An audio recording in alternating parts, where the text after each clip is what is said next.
Hello दोस्तों, स्वागत है आप सभी का हमारे इस चैनल पर। दोस्तों, आज की इस वीडियो में हम लोग पढ़ेंगे मध्यकालीन भारतीय इतिहास।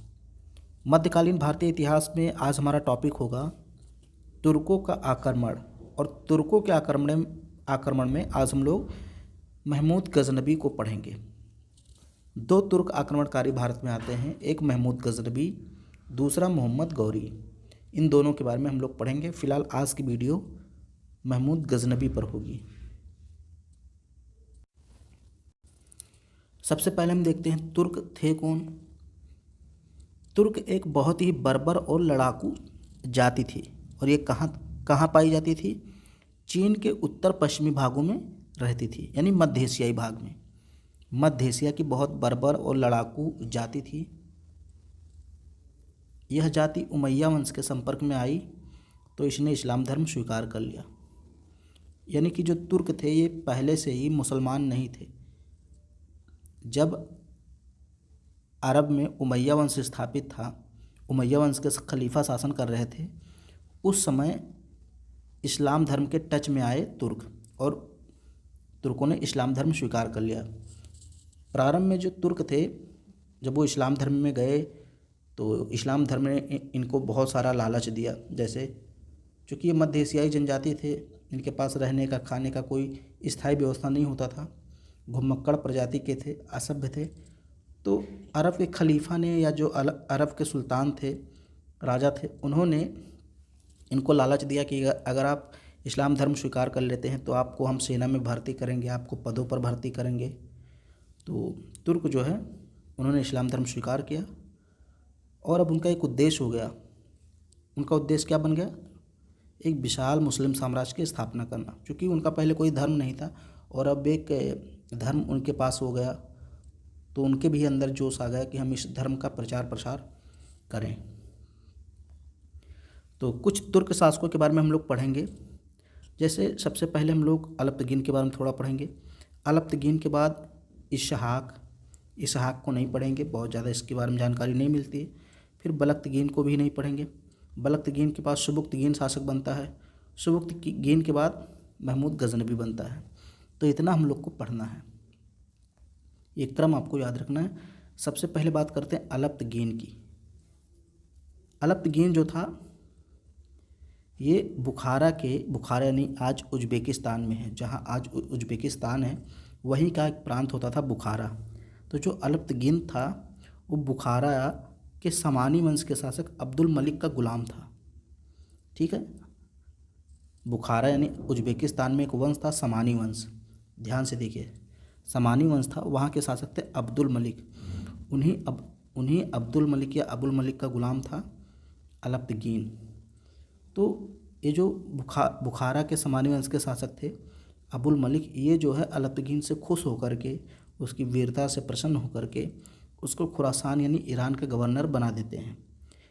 बाद में जब अबुल मलिक की मृत्यु होती है तो अफ़गानिस्तान के गजनी में अलप्तगीन ने गजनी साम्राज्य की स्थापना की, या इसी को यामनी वंश कहते हैं, चाहे गजनी वंश कहिए या यामनी वंश कहिए। तो इसकी स्थापना किसने की? अलप्तगीन ने की। कहाँ पे की? गजनी में। गजनी एक प्रांत का नाम है, ये अफ़गानिस्तान में है। तो ये सारी चीज़ें याद रखिए। जैसे खुरासान कहाँ है? तो खुरासान वर्तमान ईरान में है, जहाँ आज ईरान है। ये इलाका पहले खुरासान के नाम से जाना जाता था। बुखारा उज्बेकिस्तान में है। गजनी और गौर ये दोनों अफ़गानिस्तान में हैं। तो इतना आपको अलप्तगीन के बारे में ध्यान में रखना है। फिर दूसरा है सुबुक्तगीन। सुबुक्तगीन ये अलप्तगीन का दास था और बाद में अलप्तगीन ने अपनी बेटी की शादी सुबुक्तगीन से कर दी थी। तो सुबुक्तगीन कौन था? अलप्तगीन का दास और दामाद दोनों था। अमीर उल उमरा की उपाधि भी इसको दी गई थी, सुबुक्तगीन को। और सबसे इम्पोर्टेंट चीज़ यह है कि भारत पर आक्रमण करने वाला प्रथम तुर्क कौन था? सुबुक्तगीन। इसने 986 ईस्वी में शाही वंश के शासक जयपाल पर आक्रमण किया था। सर्वप्रथम भारत पर आक्रमण किसने किया? सुबुक्तगीन ने किया। कब किया? 986 ईस्वी में। किस पे किया? जयपाल, शाही वंश के राजा। शाही वंश कहाँ थे? अफ़गानिस्तान में ही स्थापित था। अफ़गानिस्तान में ही, यानी काबुल, जहाँ आज काबुल है वहाँ पहले शाही वंश होता था। वहीं के राजा थे जयपाल। तो वहीं पर सबसे पहले सुबुक्तगिन ने आक्रमण किया। अब हम लोग पढ़ेंगे महमूद गजनवी। यहाँ गंजनवी लिखा है, ये बिंदी नहीं होगा ऊपर। महमूद गजनवी 998 से लेकर 1030 ईस्वी तक शासन करता है। और अगर आप अलप्तगीन और सुबुक्तगीन का शासन जानना चाहें तो 962 से लेकर 977 तक शासन करता है अलप्तगीन। फिर 977 से लेकर 997 या 98 तक शासन करता है 997-98 तक शासन करता है सुबुक्तगीन। और फिर 998 से, या कहीं कहीं 997 लिखा होता है, से लेकर के 1030 ईस्वी तक महमूद गजनवी शासक करता है। ठीक है। थोड़ा अगर इसके बारे में जानना चाहें तो इसका जन्म 2 नवंबर या कहीं कहीं 1 नवंबर लिखा होता है 971 ईस्वी में हुआ था। कहाँ हुआ था? गजनी। गजनी कहाँ है? अफ़गानिस्तान में। पिताजी इसके कौन थे? सुबुक्तगीन थे। मृत्यु इसका 30 अप्रैल 1030 ईस्वी में होता है 59 वर्ष की आयु में। कहाँ मृत्यु होती है?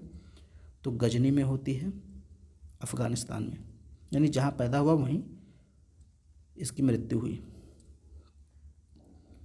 अब यहाँ एक इम्पॉर्टेंट चीज़ लिखी है, महमूद गजनवी को भारतीय सूत्रों में, सूत्र यानी जो हमारे यहाँ धार्मिक ग्रंथ है, इसमें इसको गर्जनेश और गर्जनकाधिराज कहा गया है।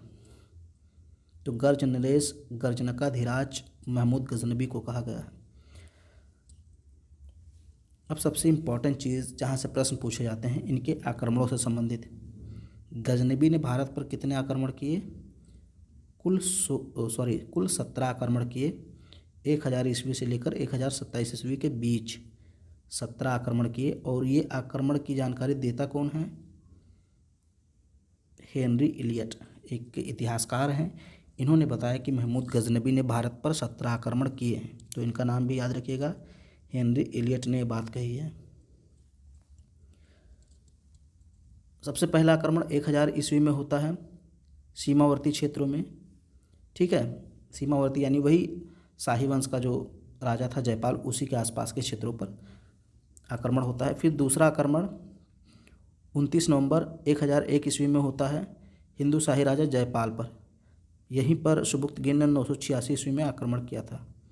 और फिर 14 साल बाद लगभग उसका बेटा महमूद गजनवी भी आक्रमण करता है और यहाँ पे जयपाल पराजित हो जाता है। जयपाल पराजित होता है और इसको महमूद गजनवी कैद कर लेता है। फिर जो है इसको कुछ पैसे ले करके छोड़ देता है।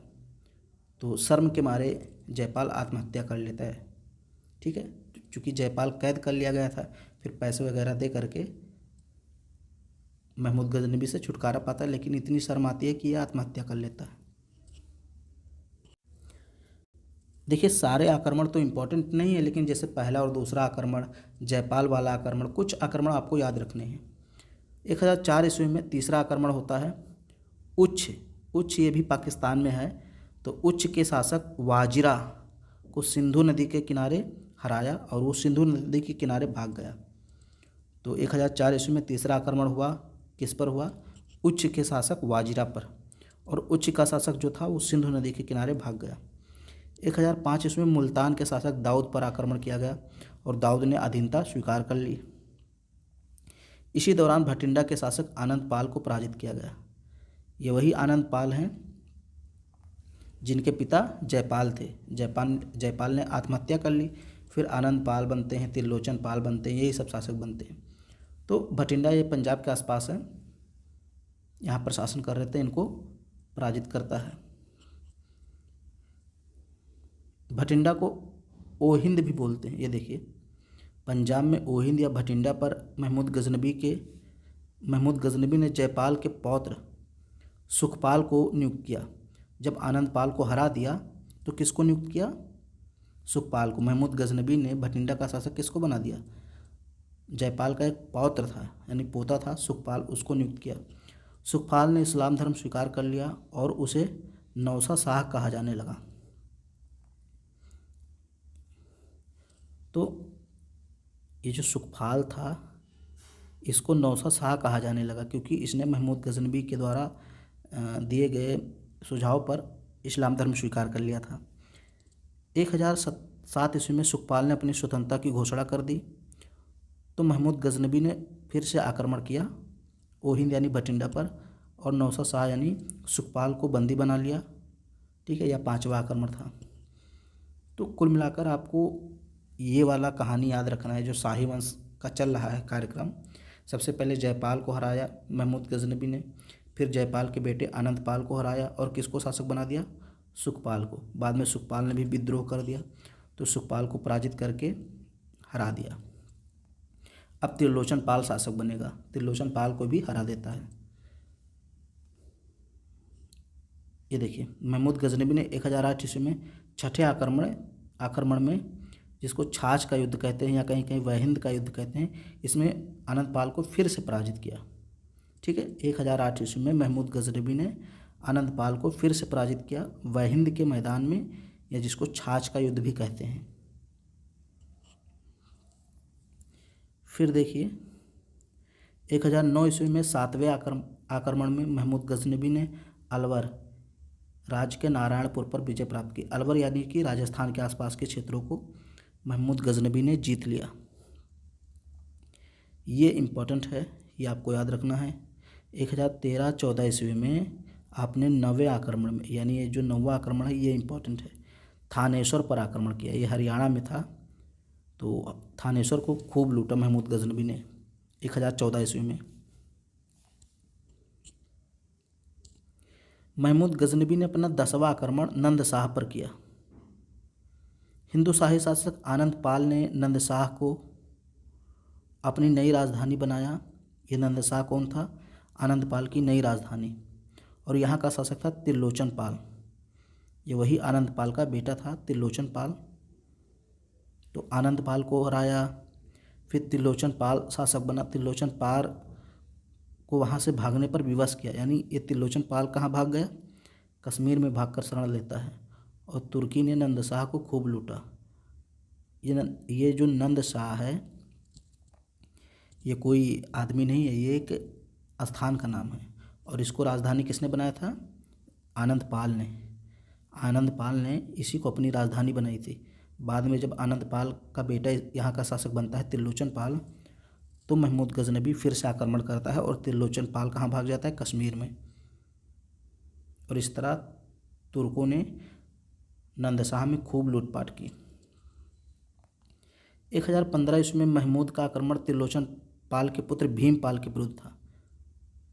तो सबसे पहले जयपाल, फिर आनंदपाल, फिर सुखपाल, फिर त्रिलोचन पाल, फिर भीमपाल के विरुद्ध युद्ध हुआ। यह कश्मीर पर शासन कर रहा था। युद्ध में भीमपाल पराजित हुआ। 1018 वाला भी आपको याद रखना है। 1018 में 12वें अभियान में महमूद गजनवी ने कन्नौज पर आक्रमण किया।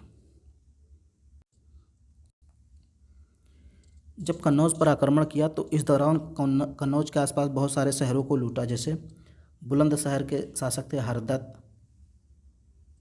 यानी इनको भी हरा दिया। महावन के शासक थे बुलाचंद, इनको भी आक्रमण करके हरा दिया।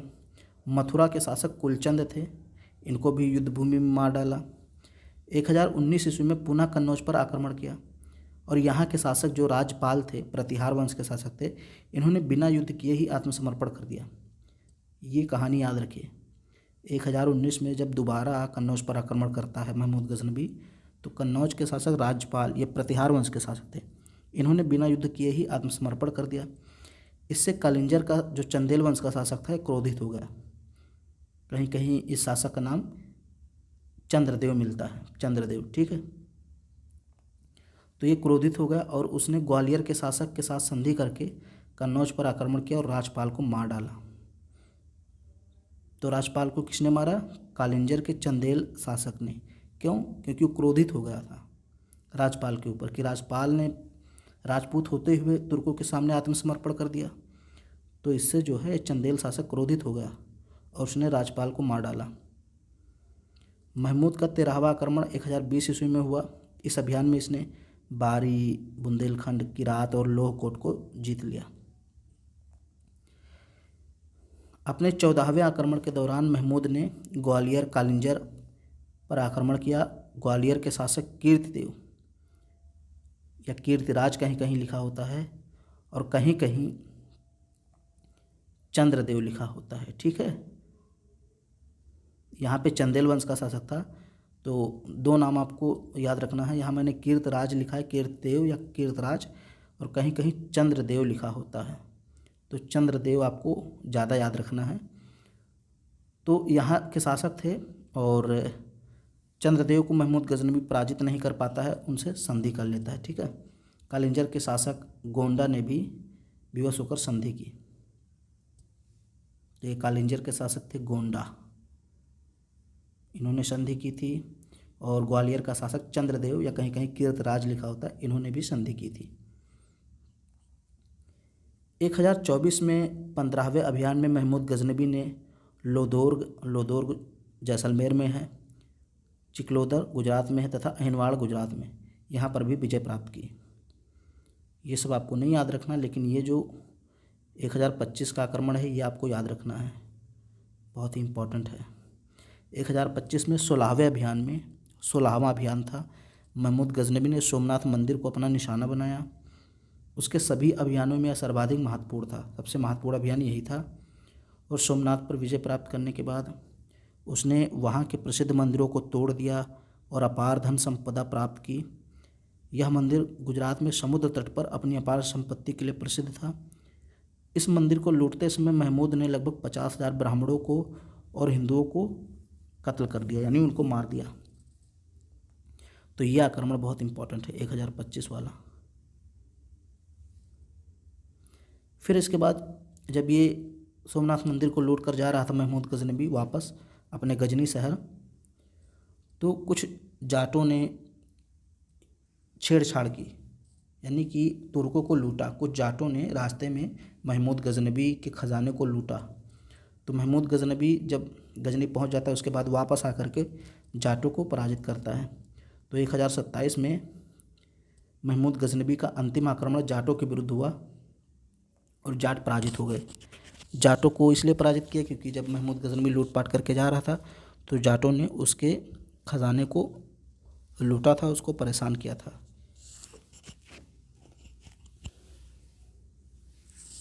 एक 1030 ईस्वी में महमूद गजनवी की मृत्यु हो जाती है।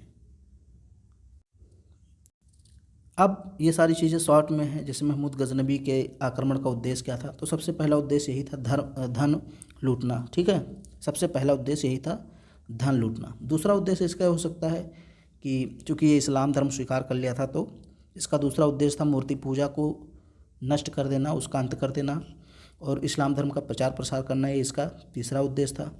चौथा उद्देश्य यह था कि लूटे गए धन से मध्य एशिया में एक बड़े साम्राज्य का निर्माण करना। इन सारे उद्देश्यों के साथ महमूद गजनवी ने भारत पर आक्रमण किए। अब कुछ इम्पोर्टेंट चीज़ें हैं इससे संबंधित, जैसे महमूद गजनवी पहला मुसलमान शासक था जिसने सुल्तान और गाजी की उपाधि धारण की। तो ये पहला शासक था, पहला मुसलमान शासक था जिसने सुल्तान की उपाधि धारण की थी और गाजी की उपाधि धारण की थी। ये बहुत इंपॉर्टेंट है, कई बार पूछा गया है। फिर अगला फैक्ट है इससे संबंधित, ये भी इम्पोर्टेंट है, इसे यमीन उद दौला और अमीन उल मिल्लाह कहा गया है। महमूद गजनवी की उपाधि थी यमीन उद दौला अमीन उल मिल्लाह। महमूद गजनवी ने पहली बार जिहाद का नारा दिया। अपने पिता सुबुक्तकीन के काल में महमूद खुरासान का प्रांतीय शासक था। अब एक चीज़ और याद रखिएगा, महमूद गजनवी को बुत सिकन कहा जाता है, यानी मूर्ति भंजक, मूर्तियों को तोड़ने वाला, क्योंकि ये भारत में आकर के बहुत सारी मंदिरों मूर्तियों को तोड़ता है, इसलिए इसको बुत सिकन यानी मूर्ति भंजक कहा गया भारतीय इतिहास में। और भी कुछ इम्पोर्टेंट चीज़ें हैं, जैसे उत्तर पश्चिमी भारत में महमूद गजनवी ने सिक्के जारी किए जो अरबी में थे और कश्मीर में प्रचलित शारदा लिपि में लिखे गए द्विभाषीय लेख हैं। ठीक है, तो इसने सिक्के जारी किए, उन सिक्कों पर कुछ लिखे होते थे, लेख लिखे होते थे और वो अरबी भाषा में लिखे होते थे और शारदा लिपि में, दो भाषाओं में लिखे जाते थे। महमूद गजनवी ने लेख युक्त चांदी के सिक्के चलाए जिन पर क्या लिखा होता था, अव्यक्त मेक मोहम्मद अवतार नृपति महमूद, ये लिखा होता था। महमूद व उसके उत्तराधिकारी मसूद ने हिंदुओं को बड़ी संख्या में रोजगार दिया। जैसे कुछ हिंदुओं के नाम मिलते हैं, सेवंद राय और तिलक, इनके नाम प्रमुख हैं। ये उच्च पदों पर महमूद गजनबी के समय गए थे। महमूद गजनबी के दरबार में अलबरूनी, बैहाकी, उतबी, फिरदौसी, अंसारी जैसे कवि और विद्वान थे। ये बहुत इंपॉर्टेंट है, इनका नाम एक बार मैं फिर से पढ़ देता हूँ। ये महमूद गजनबी के साथ भारत आए थे। जैसे अलबरूनी हो गया, बैहाकी, उतबी, फिरदौसी, अंसारी, ये सब। और भी कई फारस के विद्वान थे, जैसे उजारी, खुरासान का विद्वान तूसी, असजदी, फारूखी, ये सब महमूद गजनबी के दरबार में रहते थे। अब यहाँ पे अगर हम अलबरूनी की बात करें तो इसने एक अरबी भाषा में एक पुस्तक लिखी है, किताबुल हिंद, या इसी को तहकीक ए हिंद कहते हैं। तो ये अलबरूनी की है अरबी भाषा में, इसको याद रखना। और इस किताब में किसका वर्णन किया गया है? तो भारतीय भूगोल, विज्ञान, गणित, इतिहास, खगोल दर्शन, इन सभी का वर्णन है। और ये पुस्तक 11वीं सदी के भारत का दर्पण कहलाती है। किताबुल हिंद जो है ये 11वीं सदी के भारत का दर्पण कहलाती है। अलबरूनी प्रथम मुसलमान था, पहला मुसलमान था जिसने पुराणों का अध्ययन किया था, जिसने संस्कृत पढ़ा था।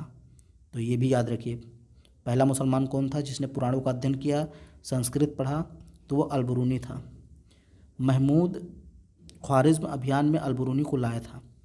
यानी जब महमूद गजनबी ने ख्वारिज़्म पर आक्रमण किया, उसी समय उसको अलबरूनी मिला था।